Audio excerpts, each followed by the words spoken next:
typically most apartment houses or they would be the dump pits.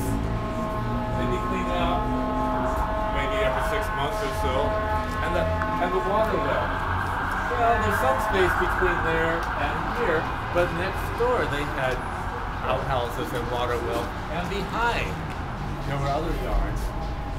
In 1869, there would just be 2-floor wooden houses, but soon after that, back here they also left these tenement buildings, these high buildings. And in each tenement building, typically there were 20 apartments, usually 6 people in each apartment, so that's 120 people using 4 toilets. Not really enough, is it? Now down on this floor, I think I mentioned on the street that there was a beer saloon through this door. And of course they had those to use the toilets also.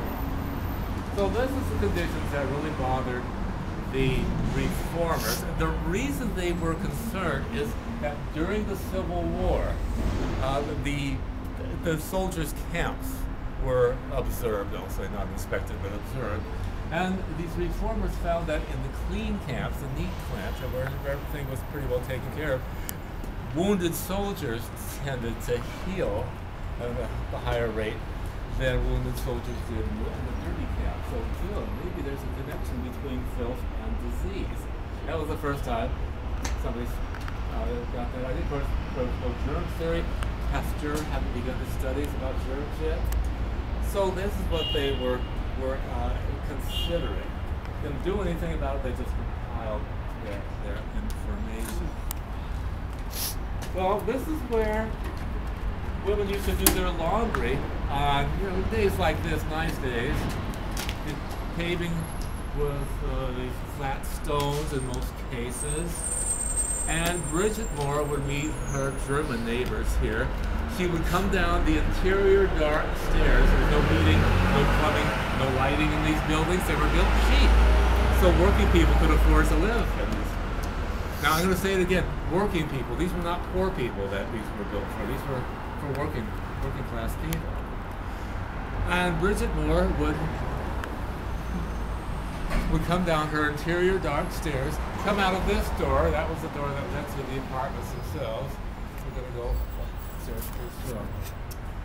And she would bring her laundry down here and wash in big tubs like that. Only I don't know why we put that kind of tub in, because they were wooden tubs at the time. Thank you. And then the wet wash would have to go upstairs because there wasn't enough room here to hang everything. So this isn't a very big building in New York standards, but when you stand back and think, oh, I've got to take 2 buckets of water upstairs, it's sort of gross. And Bridget didn't have this outdoor stairway. We had to put this in when we turned this old building into a museum in 1992. Now the building was empty. I shouldn't say empty. Nobody lived in the building between the years 1935 and 1988 because of a fire law issued by Mayor LaGuardia in 1934. And that fire law demanded that the stairways and hallways in tenement buildings be made fireproof. Hey, what's the problem? All brick, right? But inside it's all wood. And people were getting trapped and being killed in tenement fires. So the law was it? Everything, yeah, the stairs were wood, the walls were wood. So the new law said that had to change. A good law, we don't want people dying in fire. But it came out in 1934. How much money was in circulation in 1934? So this owner and many others in the neighborhood could not afford to do that.